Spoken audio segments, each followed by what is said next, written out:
Hi everyone, it's Paul Tilley and welcome to EC1210 Macroeconomics. In this unit, we're looking at measuring the economy. We're talking about national income and GDP. We'll look at circular flow, then we'll look at actual measuring and how the measuring occurs. So let's get started with this particular section first. Our basic learning objectives, we're going to describe the circular flow of national income.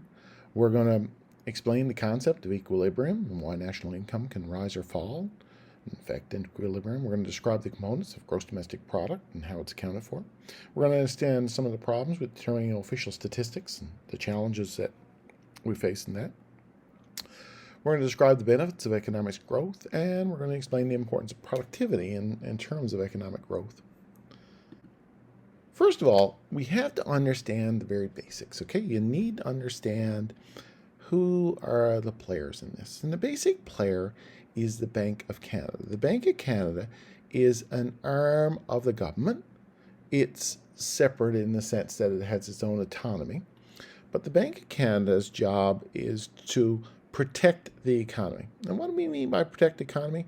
Well, if you're the government or if you're a citizen, you would like the economic conditions to be favorable, meaning lots of jobs, low inflation, low interest rates, these sorts of things. Well, that's what the Bank of Canada's job is all about, is getting those things in order so that it can manage the economy so that we have a nice balance of lots of jobs, relatively good growth, stable prices, and low unemployment.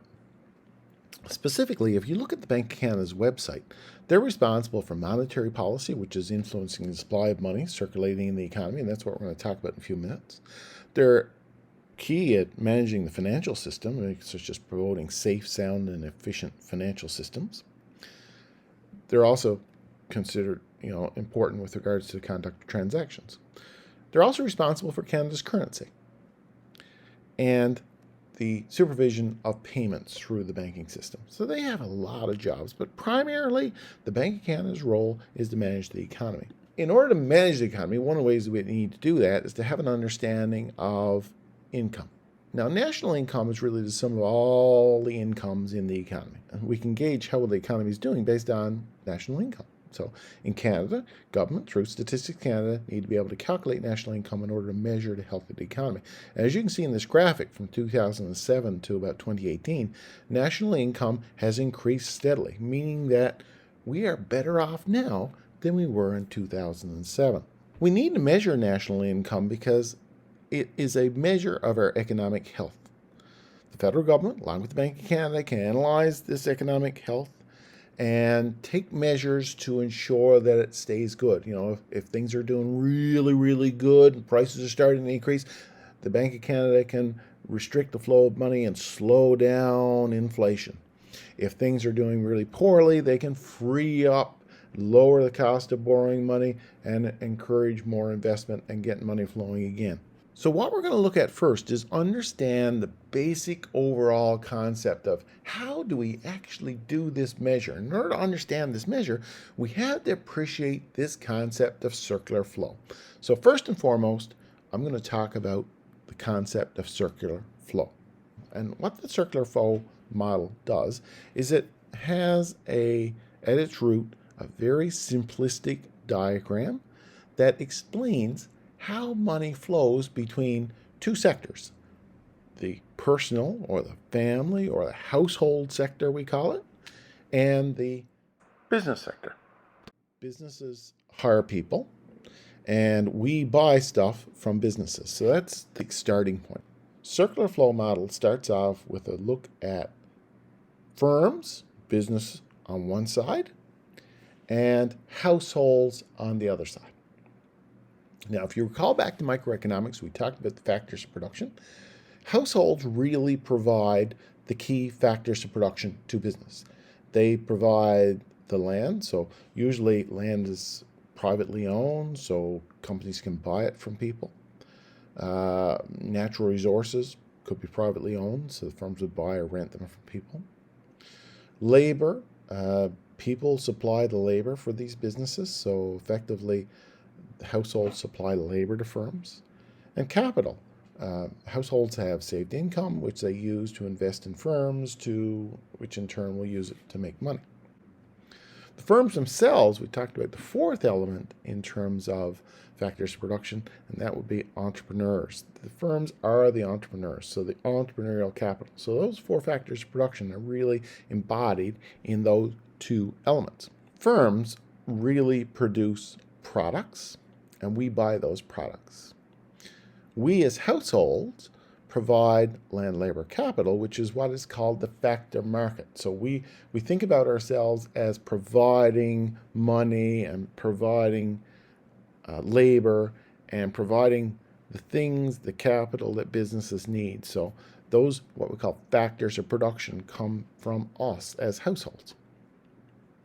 So if we look at it and we say, okay, look, we are the households right here, reflected, and the firms are over here. We, as consumers, households, will go and buy things from firms, goods and services, from those factor markets. So you can see the flow comes from the firm, goes through the goods and services market to the household. That's the first start of the flow, okay? Now, in order to pay for that, we have financial resources that go. So the household takes its money and flows it through the goods and services market back to the firm in order to pay for those goods and services that the firm supplied. Now, eventually, if this was the only part of the circular flow model, eventually what would happen is households would run out of money and firms would eventually run out of supplies, because they're not getting, it's more or less one is drained out once you spend all your money. If you had no source of revenue, you wouldn't be able to buy any more products. And firms, once they've given up all their supplies and you bought them all, they wouldn't have any more. So we have to complete the circle. And we complete the circle with this bottom factor market. So effectively, the household will provide, you could think of the household providing land, labor, and capital through the factor market to the firm.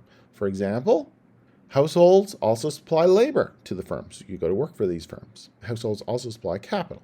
This would be the dollars and cents that we flow into the company through our investments.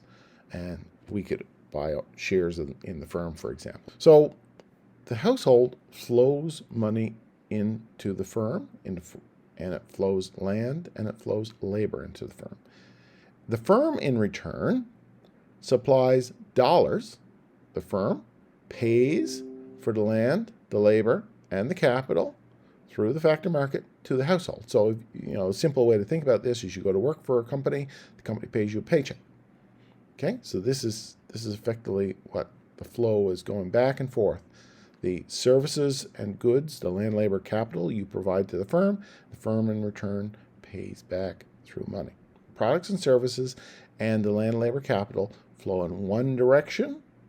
The money flows in the opposite direction.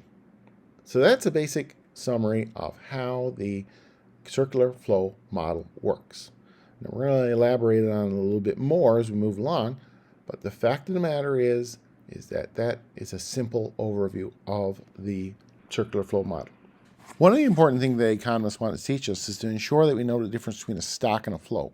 We've been talking about flows of money so far, and this is like $1 going from one person to another person to another person to another person to another person. That would indicate a flow. That would be lots of dollars changing hands, but there's still only $1 there. The stock is the actual amount of money. You could think, how many dollar bills are out there, or $10 bills out there? Adding up all of that would give us the stock of money, whereas a flow would represent that one bill being transferred many, many times over the course of a year. One of the things that economists want to review most is from the flow issue is how fast is that money flowing? If money is flowing very fast, in other words, it goes through many hands, it has what's called a high velocity.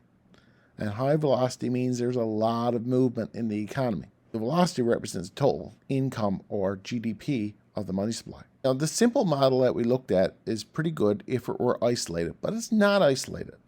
There are things that impact how money or where the flow of money goes.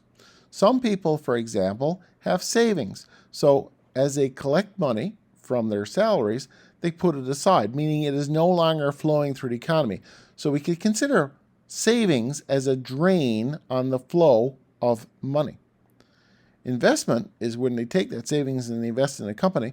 We can imagine investment as giving out loanable funds that increases the amount of money in the economy or the amount of flow in the economy. Another form of leakage or injection would be issues with regards to imports and exports. As we import products, we're paying for those imports with our money. So that money is actually flowing out of the economy to another economy somewhere else in the world and reducing the flow in our economy. Exports, on the other hand, money comes into our economy from the sale of exports, and that increases the flow. We also have taxes and government spending. Taxes, this is one of the tools that government uses to regulate the economy. If government increases taxes, that draws money out of the economy. In other words, it creates a leakage. It draws money out of that flow.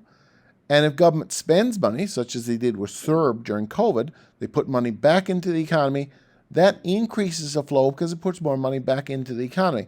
So these are all tools that really government has in order to create more money or less money in the flow in the economy. So you can think of leakages, money coming out of the flow, as savings, taxes, and imports. And injections, we can think of investment, government spending, and exports. So in a nutshell, if injections are greater than leakages, national income will rise. If leakages exceed injections, national income will fall.